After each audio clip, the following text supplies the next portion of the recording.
আসসালামু আলাইকুম বন্ধুরা, বিদেশি উচ্চশিক্ষা এবং স্কলারশিপের আরেকটি গুরুত্বপূর্ণ আপডেট ভিডিওতে আপনাদের সবাইকে স্বাগত জানাচ্ছি। বন্ধুরা, পৃথিবীতে নানা সময়ে নানা ধরনের স্কলারশিপ অফার করা হয়।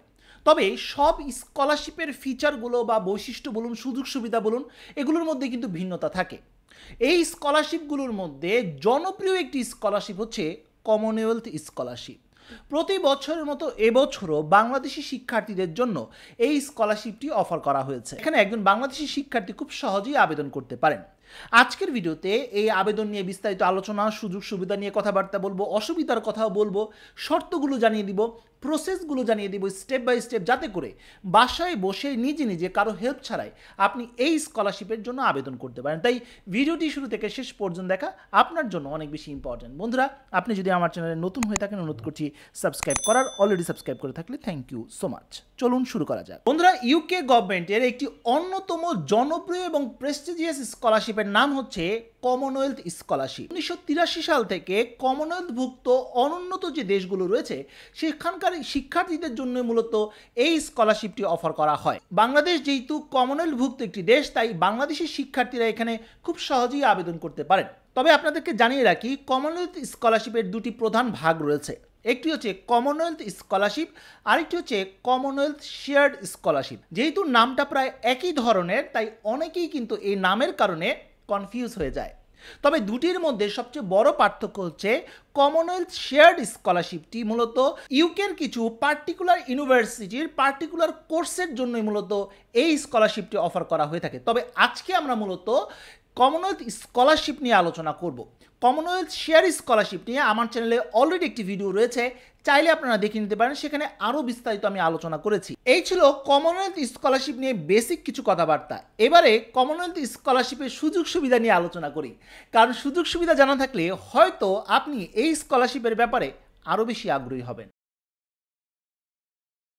বন্ধুরা, এটি একটি ফুল ফান্ডেড স্কলারশিপ, আর ফুল ফান্ডেড হওয়া মানেই হচ্ছে সকল ধরনের সুযোগ সুবিধা আপনি পেয়ে যাচ্ছেন। প্রথম সুবিধা কি হচ্ছে, কোনো ধরনের টিউশন ফি আপনাকে দিতে হচ্ছে না, অর্থাৎ ফুল টিউশন ফি ওয়েভার আপনি পেয়ে যাচ্ছেন। দ্বিতীয় সুবিধাটি হচ্ছে মান্থলি একটি স্টাইপেন্ড পাচ্ছেন, এবং এটা খুব হ্যান্ডসাম অ্যামাউন্টের একটি স্টাইপেন্ড, বলতে পারেন লাখ টাকার একটি স্টাইপেন্ড। এবং এটার মাধ্যমে ইউকেতে যতদিন আপনি পড়াশোনা করবেন সহজেই আপনি সেখানে থাকতে পারবেন, চলতে পারবেন, বাকি কাজগুলো খুব সুন্দরভাবে আপনি করতে পারবেন। এই স্টাইপেন্ডের দুটি দিক রয়েছে। যদি আপনার ইউনিভার্সিটি শহর অঞ্চলে হয়ে থাকে, এখানে প্রায় আপনি 1133 পাউন্ডের আশেপাশে আপনি স্টাইপেন্ড পাবেন প্রতি মাসে।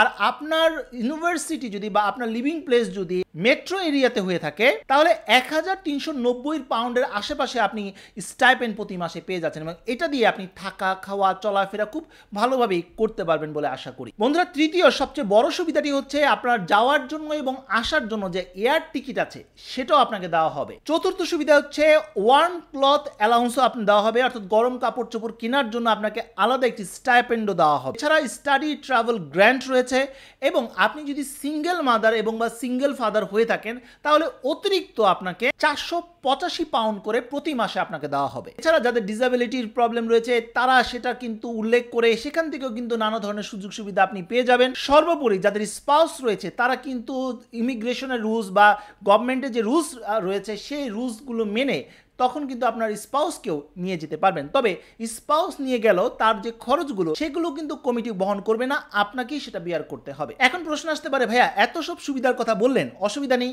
নিশ্চয়ই সুবিধার পাশাপাশি অসুবিধাও তো থাকে, আর অসুবিধা জানাটাও জরুরি। অসুবিধা জানা থাকলে কম্পেয়ার করতে সহজ হয়। বন্ধুরা, প্রথম অসুবিধা হচ্ছে স্কলারশিপটি কমপ্লিট করার পর অবশ্যই আপনাকে দেশে ফেরত আসতে হবে। এই স্কলারশিপটি পাওয়ার পর যখন আপনি ইউকেতে চলে যাবেন, আপনি কোনো ধরনের পার্ট টাইম জব পাবেন না, অর্থাৎ পার্ট টাইম জবের কোনো অনুমতি নেই, কারণ আপনাকে প্রতি মাসে একটি স্টাইপেন্ড দেওয়া হচ্ছে, সেটা দিয়ে আপনি চলাফেরা করতে হবে, সেটা দিয়ে আপনাকে চলাফেরা করতে হবে। তৃতীয় অসুবিধা, যারা ইতিমধ্যে মাস্টার্স কমপ্লিট করেছেন, সেকেন্ড মাস্টার্সের জন্য কমনওয়েলথ স্কলারশিপে আবেদন করতে চাচ্ছেন, তাদের অবশ্যই বোঝাতে হবে যে কেন আপনি আরেকটি মাস্টার্স করতে চাচ্ছেন, এটা অবশ্যই আপনাকে ব্যাখ্যা দিতে হবে। পাশাপাশি আরেকটি অসুবিধা হচ্ছে, আপনি যদি ইতিমধ্যে মাস্টার্সে পড়া অবস্থায় থাকেন বা পিএইচডিতে বর্তমানে এনরোল অবস্থায় রয়েছেন, সেক্ষেত্রে কিন্তু আপনি এই স্কলারশিপে আবেদন করতে পারবেন না। এছাড়া আপনি যদি ইউকেতে বর্তমানে কোনো ইনস্টিটিউটে পড়াশোনা করছেন, সেক্ষেত্রেও কিন্তু আপনি এই স্কলারশিপে আবেদন করতে পারছেন না। এবং সর্বোপরি আপনি যদি মেডিকেল বা ডেন্টালের শিক্ষার্থী হয়ে থাকেন, সেক্ষেত্রে আপনার যে ডিটেলস অর্থাৎ প্রতি বছরের যে রেজাল্টগুলো রয়েছে, বছর বা সেমিস্টারে যে রেজাল্টগুলো রয়েছে, যে প্রুফগুলো রয়েছে, সেগুলোর যে ডিটেলস যে রেজাল্টগুলো রয়েছে, সেগুলো অবশ্যই আপনাকে জমা দিতে হবে বা সেগুলো উল্লেখ করতে হবে। এই ছিল বেসিক কিছু অসুবিধা। আশা করি নিশ্চয়ই আপনি কম্পেয়ার করতে পারছেন যে এই স্কলারশিপে আপনার আবেদন করা উচিত নাকি উচিত না। বন্ধুরা, এবারে সাবজেক্ট নিয়ে আলোচনা করি। বন্ধুরা, এই স্কলারশিপটি মূলত মাস্টার্স এবং পিএইচডির জন্য। বন্ধুরা, মাস্টার্সটি এখানে 2 বছরের না, 1 বছরের একটি মাস্টার্স প্রোগ্রাম। এটা একটি সমস্যাও বলতে পারে। তবে পিএইচডি 3 বছরের জন্য হবে। চলুন বন্ধুরা, কম্পিউটার স্ক্রিনে দেখে নেই সাবজেক্ট নিয়ে বিস্তারিত তথ্য। বন্ধুরা, আপনারা নিশ্চয়ই দেখতে পাচ্ছেন, এটা হচ্ছে আমাদের মিনিস্ট্রি অফ এডুকেশনের যে কমনওয়েলথ স্কলারশিপের যে বিজ্ঞপ্তিটি প্রকাশিত হয়েছে, সেটা আপনারা নিশ্চয়ই স্ক্রিনে দেখতে পাচ্ছেন। এখানে কিন্তু ক্যাটাগরি উল্লেখ করা হয়েছে এবং এখানে ক্লিয়ারভাবেই বলা হয়েছে যে এখানে 1 বছরে যে 1 ইয়ার টথ মাস্টার্স প্রোগ্রামের জন্য আবেদন করবেন। এছাড়া পিএইচডি ডক্টরেট ডিগ্রি 3 বছরের জন্য এই দুটি প্রোগ্রামে মূলত স্কলারশিপটি অফার করা হয় বা কমনওয়েলথ স্কলারশিপে আবেদন করা যায়। তবে এখানে 6টি ফিল্ড হতে হবে, অর্থাৎ আপনার যে ব্যাকগ্রাউন্ড, অর্থাৎ আপনি ইউকের কোনো বিশ্ববিদ্যালয় থেকে অফার লেটার পেয়েছেন অথবা আপনি এই স্কলারশিপে আবেদন করতে যাচ্ছেন, সেক্ষেত্রে এই 6টি যে ক্যাটাগরি রয়েছে বা ফিল্ড রয়েছে, এই ফিল্ডেই আপনার সাবজেক্টটি হতে হবে। যেমন এখানে বলা হয়েছে প্রথম যে ক্যাটাগরি সেটি হচ্ছে science and technology for development, দ্বিতীয় ক্যাটাগরি হচ্ছে হেলথ সিস্টেম অ্যান্ড ক্যাপাসিটি, তৃতীয় ক্যাটাগরি হচ্ছে গ্লোবাল প্রসপারিটি, চতুর্থ ক্যাটাগরি হচ্ছে global piece security and governance, পঞ্চম ক্যাটাগরি হচ্ছে রেসপন্স টু ক্রাইসিস এবং সর্বশেষ যে ক্যাটাগরি রয়েছে সেটি হচ্ছে অ্যাক্সেস, ইনক্লুশন অ্যান্ড অপরচুনিটি। এই 6টি ক্যাটাগরির মধ্যে আপনার ব্যাকগ্রাউন্ড বা সাবজেক্ট হতে হবে, তাহলেই কিন্তু আপনি এই স্কলারশিপের জন্য এলিজিবল হবেন। বন্ধুরা, এই ছিল সাবজেক্ট নিয়ে কথাবার্তা। সাবজেক্টের পাশাপাশি সাবজেক্ট রিলেটেড যে শর্তগুলো রয়েছে সেগুলো জানা জরুরি, কারণ শর্তগুলো পূরণ না করলে আপনি এই স্কলারশিপে আবেদনই করতে পারবেন না, বা আবেদন করলেও আপনার অ্যাপ্লিকেশনটি রিজেক্ট বা অ্যাকসেপ্ট হবে না। বন্ধুরা, প্রথম শর্ত, অবশ্যই আপনাকে কমনওয়েলথভুক্ত দেশের নাগরিক হতে হবে। বাংলাদেশি নাগরিক হিসাবে খুব সহজেই আপনি এই স্কলারশিপে আবেদন করতে পারছেন। দ্বিতীয় শর্ত হচ্ছে, আপনি যদি স্কলারশিপে আবেদন করতে চান, অর্থাৎ কমনওয়েলথ স্কলারশিপে আবেদন করতে চান, তাহলে অবশ্যই আপনাকে ইউকের কোনো বিশ্ববিদ্যালয় থেকে এই 6টি ক্যাটাগরির মধ্যে, অর্থাৎ যে 6টি বিষয় নিয়ে আমরা আলোচনা করলাম বা ক্যাটাগরির কথা বললাম, এই রিলেটেড সাবজেক্টে অবশ্যই আপনাকে অফার লেটার পেতে হবে। সেটা কন্ডিশনাল অফার লেটার হতে পারে বা আনকন্ডিশনাল অফার লেটার হতে পারে। তবে কন্ডিশনাল অফার লেটারটি মূলত কন্ডিশন থাকবে ফাইন্যান্সিয়াল বিষয়টি অথবা ল্যাঙ্গুয়েজ প্রফিসিয়েন্সি বিষয়, এই দুটি শর্ত ছাড়া অ্যাকসেপ্টেবল হবে না। অর্থাৎ আনকন্ডিশনাল অফার লেটার যদি থেকে থাকে, তাহলে সেটা দিয়ে আপনি খুব সহজেই কমনওয়েলথ স্কলারশিপে আবেদন করতে পারবেন। আর যদি কন্ডিশনাল অফার লেটার থেকে থাকে, তাহলে দুটি কন্ডিশন এখানে থাকবে। একটি হচ্ছে ফাইন্যান্সিয়াল কন্ডিশন, অর্থাৎ টিউশন ফি পেমেন্টের একটি বিষয় থাকতে পারে, অথবা আপনার এখানে ল্যাঙ্গুয়েজ প্রফিসিয়েন্সির কোনো রিকোয়ারমেন্ট ফুলফিল হয়নি, সেটা এখন করতে যাচ্ছেন, তা এমনটি হলেও আপনি আবেদন করতে পারবেন। যদি আপনার আইএলটিএস, টোফেল বা ল্যাঙ্গুয়েজ রিকোয়ারমেন্ট ফুলফিল না হয়ে থাকে, সেক্ষেত্রেও আপনি আবেদন করতে পারবেন। তবে যখন আপনি কমনওয়েলথ স্কলারশিপে সিলেক্টেড হয়ে যাবেন এবং ইন্টারভিউ দিবেন, তখন কিন্তু আপনার হাতে আইএলটিএস এর পেপারসটা থাকতে হবে বা ডকুমেন্টসটা থাকতে হবে, তাহলেই সেটা অ্যাকসেপ্টেবল হবে। এখন প্রশ্ন আসতে পারে, ভাইয়া তাহলে কমনওয়েলথ স্কলারশিপে আবেদন করার জন্য কত আইএলটিএস এর স্কোর প্রয়োজন হবে? বন্ধুরা, এটা নির্দিষ্ট না। আপনি যে বিশ্ববিদ্যালয় থেকে অফার লেটার পাচ্ছেন, সেই বিশ্ববিদ্যালয়ের রিকোয়ারমেন্ট অনুযায়ী আপনাকে আইএলটিএস এর স্কোর প্রয়োজন হবে। এখন আপনার মাস্টার্স প্রোগ্রামে যদি 6 দিয়ে হয়, তাহলে সেটাই, যদি আপনার প্রোগ্রাম 6.5 বা 7 হয়ে থাকে, তাহলে সেটাই হচ্ছে ন্যূনতম রিকোয়ারমেন্ট থাকবে কমনওয়েলথ স্কলারশিপের।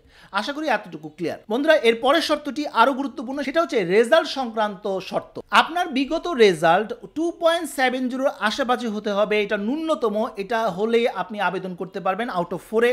তবে ইউকের ইউনিভার্সিটির একটা রিকোয়ারমেন্ট রয়েছে, বা কমনওয়েলথ স্কলারশিপের যে ওয়েবসাইট রয়েছে সেখানেও কিন্তু একটা রিকোয়ারমেন্ট রয়েছে। সেখানে বলা হয়েছে যে 2.1 বা 2.2 থাকতে হবে। এটার একটি ব্যাখ্যা রয়েছে, ইউকের সিস্টেম অনুযায়ী 60 to 69% মার্কস মূলত হচ্ছে 2.1-কে নির্দেশ করে। 2.2 মূলত 50 to 59% মার্কস যদি আপনার থেকে থাকে, তাহলে আপনি এই স্কলারশিপের জন্য এলিজিবল হবে। পিএইচডি এবং মাস্টার্সের ক্ষেত্রে সেম রুল প্রযোজ্য থাকবে। আর সর্বশেষ যে শর্তের কথা বলবো, সেটি হচ্ছে সকল শর্ত মেনে সকল একাডেমিক তথ্য আপনাকে অবশ্যই ফর্মে উল্লেখ করতে হবে। এই ছিল বেসিক কিছু শর্তাবলী, যে শর্তাবলীগুলো আপনাকে মেনে অবশ্যই এই স্কলারশিপে আপনাকে আবেদন করতে হবে। বন্ধুরা, এবার আসি ডকুমেন্টস নিয়ে আলোচনা। কমনওয়েলথ স্কলারশিপ হোক বা যে কোনো স্কলারশিপের জন্য ডকুমেন্টসটা খুব গুরুত্বপূর্ণ। এই স্কলারশিপের ক্ষেত্রে কিছু গুরুত্বপূর্ণ ডকুমেন্টস প্রয়োজন হবে, এখন এই বিষয়টি নিয়ে আলোচনা করছি। প্রথম যে ডকুমেন্টসটি প্রয়োজন হবে সেটি হচ্ছে কন্ডিশনাল অফার লেটার বা আনকন্ডিশনাল অফার লেটার প্রয়োজন হবে, যেটা নিয়ে কিছুক্ষণ আগে আলোচনা করলাম। দ্বিতীয় যে ডকুমেন্টসটি প্রয়োজন হবে সেটি হচ্ছে আপনার ছবি, যেটা ফর্মের সাথে উল্লেখ করতে হবে। তৃতীয় যে ডকুমেন্টসটি প্রয়োজন হবে সেটি হচ্ছে অ্যাপ্লিকেশন ফর্ম, যেটা কিছুক্ষণ পরে আমি আলোচনা করছি, ডিটেলস আলোচনা করবো ইনশাআল্লাহ। এরপরে যে ডকুমেন্টসটি প্রয়োজন হবে আপনার সার্টিফিকেট এবং নম্বরপত্র অ্যাটাস্টেড হতে হবে। এরপর আপনার ল্যাঙ্গুয়েজ সার্টিফিকেটের প্রয়োজন হবে আপনার একটি ছবি। এছাড়া আপনার যদি এক্সট্রা কারিকুলার অ্যাক্টিভিটিস থেকে থাকে, এক্সপিরিয়েন্সের সার্টিফিকেট থাকে, ভলেন্টারি কোনো কাজের অভিজ্ঞতা থেকে থাকে, অথবা অন্য কোনো অ্যাচিভমেন্ট বা কোনো অ্যাওয়ার্ডের সার্টিফিকেট থেকে থাকে, অবশ্যই আপনি এগুলো যুক্ত করে দিতে পারেন, তাহলে কিন্তু অন্য শিক্ষার্থীদের তুলনায় আপনি এগিয়ে যাবেন। এছাড়া আপনি চাইলে সিভি বা রেকমেন্ডেশন লেটারও কিন্তু এটার সাথে যুক্ত করে দিতে পারেন, এক্ষেত্রেও কিন্তু এক্সট্রা প্রেফারেন্স আপনি পাবেন। তো এই ছিল ডকুমেন্টস নিয়ে আলোচনা। প্রশ্ন আসতে পারে, ভাইয়া এই স্কলারশিপে আবেদন করার জন্য পাসপোর্ট প্রয়োজন হবে? বন্ধুরা, এই স্কলারশিপের জন্য যদিও পাসপোর্টের কথা উল্লেখ করা হয়নি, কিন্তু অবশ্যই এখানে আপনার পাসপোর্ট প্রয়োজন হবে, কারণ আপনি কিন্তু বিদেশের বিভিন্ন বিশ্ববিদ্যালয়ে আবেদন করছেন, পাশাপাশি IELTS-ও কিন্তু আবেদন করছেন, তাই এখানে কিন্তু পাসপোর্টটাও কিন্তু প্রয়োজন হবে। তাই পাসপোর্ট থাকলে কিন্তু আপনি অনেক ঝামেলা থেকে বেঁচে যাবেন।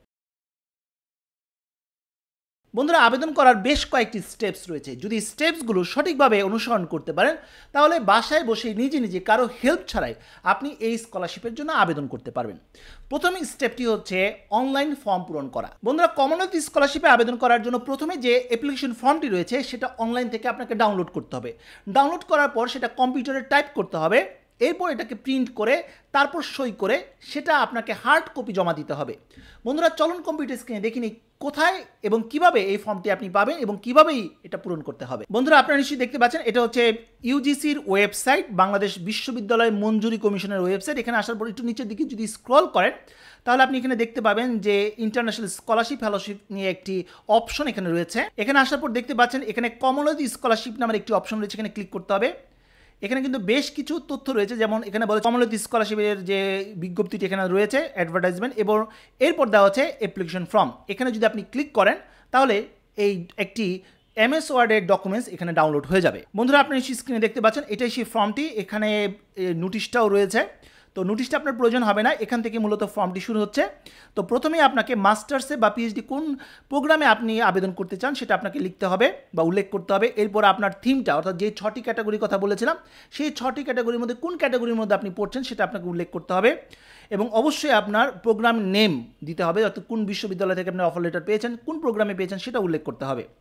পাশাপাশি আপনার সাবজেক্ট, অর্থাৎ মাস্টার্সের সাবজেক্ট, PhD সাবজেক্ট কী ছিল, আপনার নাম, father's name, mother's name, date of birth, আপনার পাসপোর্ট অনুযায়ী অবশ্যই gender, present address, permanent address এবং অন্য যে তথ্যগুলো রয়েছে সেই তথ্যগুলো আপনাকে দিতে হবে। এডুকেশনের তথ্য, ব্যাচেলরের তথ্য, মাস্টার্সের তথ্য এবং অন্য কোনো এক্সামিনেশন আপনি যদি দিয়ে থাকেন সেটার তথ্য আপনি দিবেন। ইংলিশ প্রফিসিয়েন্সির তথ্য দিতে হবে, IELTS টোফেলের তথ্য। এছাড়া আপনার যে অফার লেটার রয়েছে সেই বিশ্ববিদ্যালয়ের নাম, সেই বিশ্ববিদ্যালয়তে কী ধরনের অফার লেটার পেয়েছেন, অর্থাৎ এডুকেশন কন্ডিশনাল নাকি আনকন্ডিশনাল সেটা উল্লেখ করতে হবে। এছাড়া আপনার যদি কোনো জার্নাল থেকে থাকে সেই জার্নালের তথ্য দিবেন, এবং সকল তথ্য দেওয়ার পর অর্থাৎ টাইপ করার পর এখানে signature of the applicant and date, অর্থাৎ আপনার সই এবং ডেট এখানে বসিয়ে দিতে হবে। বন্ধুরা, ডকুমেন্টসটি কমপ্লিট করার পর এটাকে প্রিন্ট করতে হবে। প্রিন্ট করে এরপর আপনার যে ডকুমেন্টসগুলোর কথা এর আগে আলোচনা করলাম সেই সকল ডকুমেন্টস একসাথে একটি A4 সাইজের খামে আপনাকে দিতে হবে। অবশ্যই উপরে আপনারা দেখতে পাচ্ছেন স্ক্রিনে যে ঠিকানাটি দেওয়া রয়েছে, এই ঠিকানাটি অবশ্যই 2 এর জায়গায় লিখতে হবে। ফর্মের জায়গাটায় আপনার নাম, আপনার ঠিকানাটি হতে হবে মোবাইল নাম্বার সহ, আর 2 এর জায়গায় এই ঠিকানাটি, স্ক্রিনে দেখানো যে এই ঠিকানাটি অবশ্যই আপনাকে টাইপ করে সেখানে পেস্ট করে দিতে হবে বা সেখানে লিখে দিতে হবে। আর মনে রাখবেন বন্ধুরা, এই খামের উপরি অংশে অবশ্যই আপনার স্কলারশিপের নাম এবং কোন প্রোগ্রাম সেই প্রোগ্রামটাও আপনাকে লিখে দিতে হবে। এই ছিল দ্বিতীয় স্টেপ। তৃতীয় স্টেপটি হচ্ছে যখন আপনার ডকুমেন্টসগুলো কমপ্লিট হয়ে যাবে তখন সশরীরে এই হার্ড কপিটি বিদ্যালয় মঞ্জুরি কমিশন যেটা আগারগাঁওতে অবস্থিত সেখানে সশরীরে গিয়ে আপনাকে জমা দিতে হবে। প্রশ্ন আসতে পারে, ভাইয়া আমাকে কি নিজেকেই যেতে হবে নাকি আমি কুরিয়ার করতে পারবো? হ্যাঁ, ভালো কোনো কুরিয়ার সার্ভিস যদি হয়ে থাকে যে যারা ওখানে গিয়ে জমা দিতে পারবে সেটার মাধ্যমে আপনি জমা দিতে পারেন, নিজে জমা দেওয়াটাই বেটার। যখন বিশ্ববিদ্যালয় মঞ্জুরি কমিশনে যাবেন সেখানে কিন্তু একটি ড্রপ বক্স রয়েছে, সেই ড্রপ বক্সে আপনি জমা দিয়ে দিবেন। এই হচ্ছে মূলত তৃতীয় কাজটি।